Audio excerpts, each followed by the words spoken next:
20 years ago, Brianna Caldwell threw her high school diploma in the trash and swore she'd never set foot in our town again. Last week, she bought the entire school district. Before we dive in, tell us, where in the world are you watching from? If you enjoy stories like this, make sure to hit that subscribe button, because tomorrow's episode is truly mind-blowing. Let's get started. I'm Camden, Brianna's younger brother, and I watched my sister endure things that would break most people. Growing up in Millfield Creek, population 3,200, meant everyone knew everyone's business. They knew we lived in Sunset Manor Trailer Park with our grandmother after our parents died. They knew Brianna wore the same 3 outfits every week because that's all we could afford. They knew she was smarter than every kid in that school, but they called her trailer trash anyway.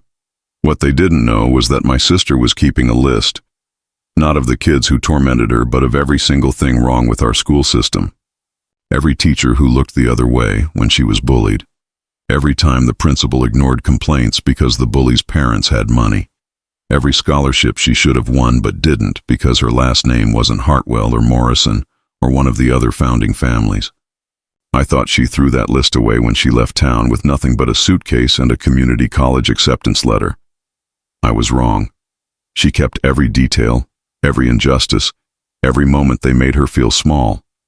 But instead of using it for revenge, she turned it into something nobody saw coming. See, when people underestimate you your entire childhood, they never expect you to become the person who holds their future in your hands. They especially don't expect you to use that power to make sure no other kid goes through what you did. But that's exactly what my sister did, and the way she did it changed our entire town forever. This is the story of how the girl they called trailer trash came back and bought the very system that tried to destroy her. But more than that, it's the story of what happened when she decided that instead of tearing it down, she'd build something better from the ground up. Let me paint you a picture of what our life looked like before everything changed. Our parents died in a car accident when Brianna was 14 and I was 12. One day, we're a normal middle-class family living on Maple Street. The next, we're packing our clothes into garbage bags and moving in with our grandmother Dolores at Sunset Manor Trailer Park. Dolores was 68 years old and working double shifts at Murphy's Diner just to keep us fed. She'd come home at 11 at night smelling like grease and coffee, count the tip money on our kitchen table that was actually a TV tray, and still find energy to help us with homework. That woman never complained once, but I could see the worry lines deepening around her eyes every month when the bills came. Brianna handled the transition differently than me. Where I cried and acted out, she got quiet and focused. She organized our tiny space like a military operation, created study schedules for both of us, and took over managing our school paperwork because Dolores was always working. At 14, my sister became the adult in our family without anyone asking her to. The social dynamics at Millfield Creek High were brutal and simple. If your family owned property on the hill overlooking the valley, you mattered. If your dad worked at Morrison Lumber Mill, you were middle tier. If you lived in the trailer park, you were invisible at best, a target at worst. There was no climbing those social ladders, no matter how smart or talented you were. But Brianna was extraordinary. She maintained a perfect 4.0 GPA while tutoring other kids for $5 an hour. She won every academic competition the school offered. She was chess club president, debate team captain, and could solve calculus problems that made our teachers double-check their answer keys. The girl was destined for greatness, and everyone knew it, which somehow made the bullying worse. See, it's one thing to pick on the poor kid who struggles in school. But when the poor kid is smarter than you, works harder than you, and still treats everyone with respect despite how they treat her, well, that threatens the entire social order. The Hill kids couldn't stand that someone from the trailer park was better than them at everything that actually mattered. I remember finding Brianna at our tiny kitchen table at midnight, surrounded by library books because we couldn't afford our own textbooks. The lamplight made her look older than her years. She'd be writing in this composition notebook, filling page after page with what I thought were just school notes. "What are you working on so late?" I asked her one night. She looked up at me with this intensity I'd never seen before and said, "I'm documenting everything, Camden. Every unfair grade, every scholarship I should have won, every time they treat us like we don't belong. Someday, I'm going to show them all what we're really capable of. I thought she was just frustrated and venting. I had no idea she was building the blueprint for the most incredible comeback our town had ever seen. The bullying started small and got systematically worse. Vivian Hartwell, whose father ran the school board like his personal kingdom, decided that Brianna's existence was a personal insult to the natural order of things. How dare this trailer park girl outshine the children of Millfield Creek's founding families? It began with whispered comments in the hallways. "Look, it's trailer trash brains," Vivian would say, loud enough for everyone to hear. "I bet she only gets good grades because the teachers feel sorry for her." Her followers, Sterling Morrison and Hadley Chen, would giggle on cue, turning academic achievement into something shameful. Then it escalated. They'd knock Brianna's lunch tray out of her hands knowing she couldn't afford to buy another meal. She'd go hungry, but she never complained. They'd hide her textbooks right before major exams. They'd start rumors that she was stealing from the school fundraiser, which was particularly cruel since Brianna was the most honest person in that building. The teachers saw everything. Principal Reynolds definitely saw everything. But the Hartwell family donated new football uniforms every year and funded the computer lab renovation. The Morrison family employed half the town at their lumber mill. When these families' children misbehaved, it became kids being kids. When Brianna tried to defend herself, she was told to rise above it and focus on her studies. The breaking point came during senior year at the Academic Excellence Awards ceremony. This was the big one, the award that came with a $5,000 scholarship and guaranteed admission to the state university. Every metric pointed to Brianna winning it. Her GPA was 4.0. She'd won every academic competition for 4 straight years. The math wasn't even close. I watched from the audience as Principal Reynolds took the microphone.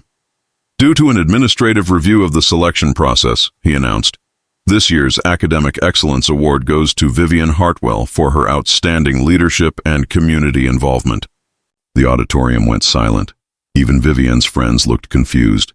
Leadership, community involvement. These were never criteria for an academic award. Everyone knew what they were witnessing was theft, plain and simple. Brianna sat in the third row wearing Dolores's old blue dress that we'd altered to fit her. She didn't cry. She didn't scream. She just sat there as Vivian smirked from the stage, holding a trophy that belonged to my sister. But I saw something change in Brianna's face that night. The girl who had endured everything with quiet dignity was done being quiet. After the ceremony, I found her in the parking lot beside Dolores's beat-up Honda. She was holding her high school diploma, staring at it like it was written in a foreign language. "They can steal my award," she said without looking at me, "but they can't steal my future. I'm done letting other people decide what I'm worth." The next morning, her bed was empty and there was a note on my pillow. "Tell Dolores I'll send money when I can. Tell everyone else I'm never coming back. Watch me prove them all wrong." That was 20 years ago. I thought she'd forgotten about us completely. For 15 years I heard from Brianna maybe 3 times a year, a birthday card with no return address, a Christmas check for Dolores with a generic bank stamp. She was alive, but she'd erased Millfield Creek from her life completely. I couldn't blame her. Then my phone rang on a Tuesday morning in March, and I nearly dropped my coffee when I heard her voice. "Camden, I need you to do something for me. And you're going to think I've lost my mind." She sounded different, confident in a way that reminded me of the old Brianna, but sharper somehow, like she'd spent years turning her pain into something useful. "I need you to tell me everything about the school district's finances, everything about who's still teaching there, who's retired, who's running things now. I need to know which kids are getting overlooked, which families are struggling, which teachers actually care about their students versus which ones are just collecting paychecks." I was confused. "Brianna, why do you care about any of this? You swore you'd never come back." "Because I'm about to make the biggest purchase of my life, and I want to make sure I do it right." That's when she told me what she'd been building for the past decade. After community college, she'd transferred to UC Berkeley on academic scholarships, computer science degree, then a master's in educational technology. She'd worked for 3 different Silicon Valley startups before launching her own company, developing AI-powered learning platforms for underserved communities. "Remember that composition notebook I used to write in every night?" she asked. "I never stopped taking notes, Camden. I've been studying educational inequality for 20 years, and I finally have the resources to do something about it. Her company had just been acquired by Google for $240 million.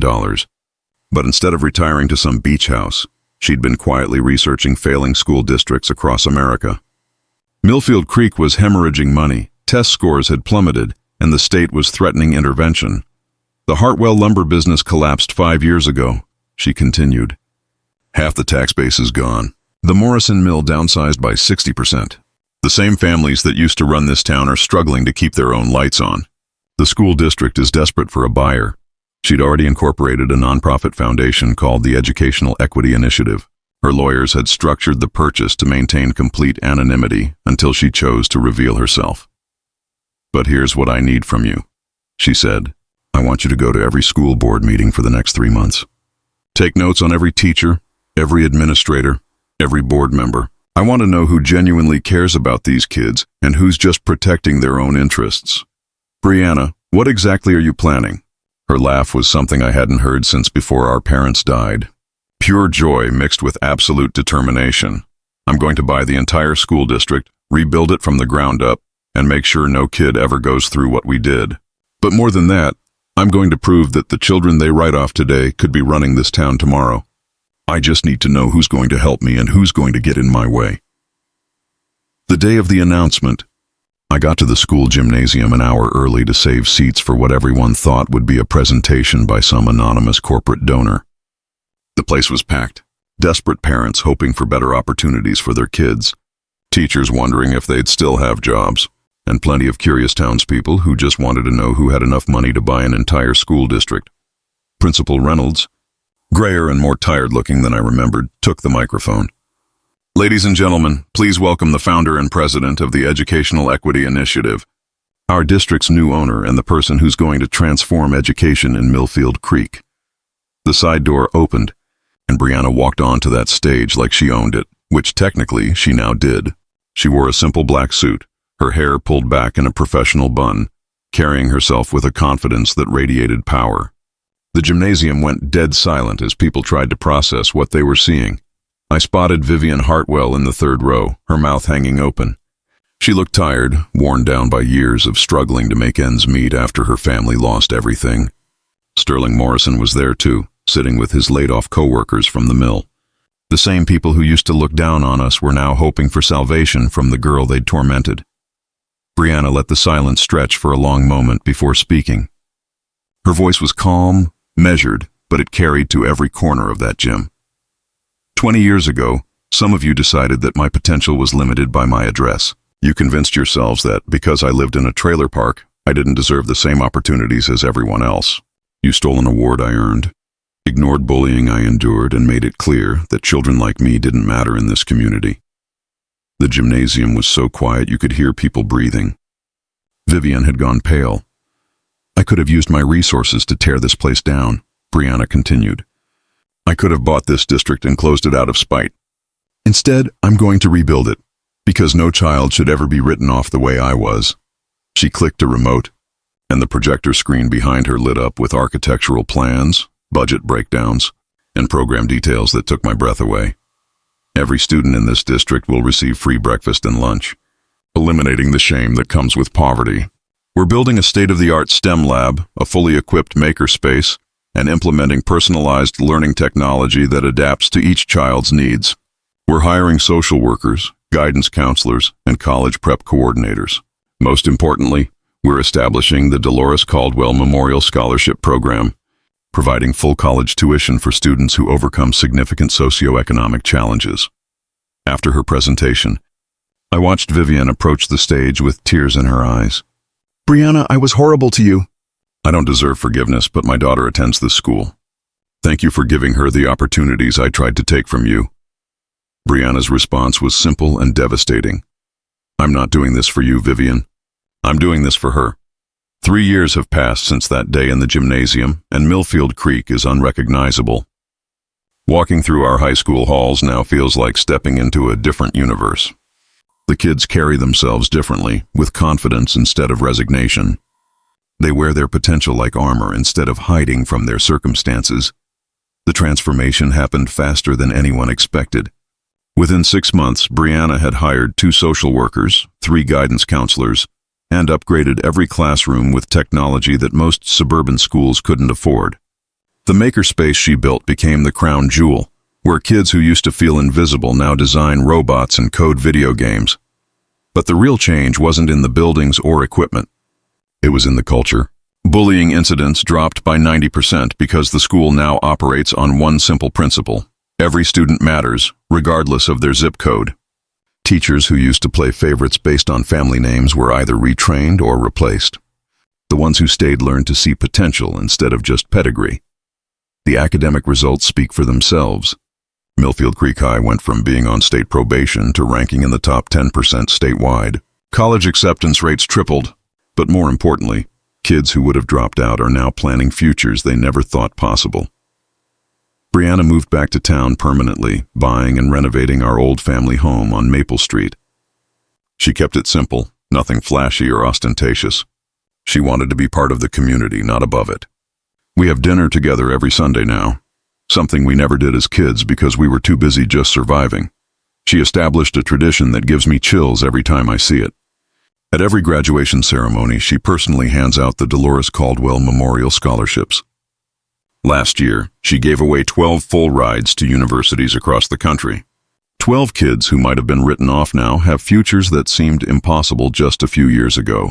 The ripple effects go beyond education.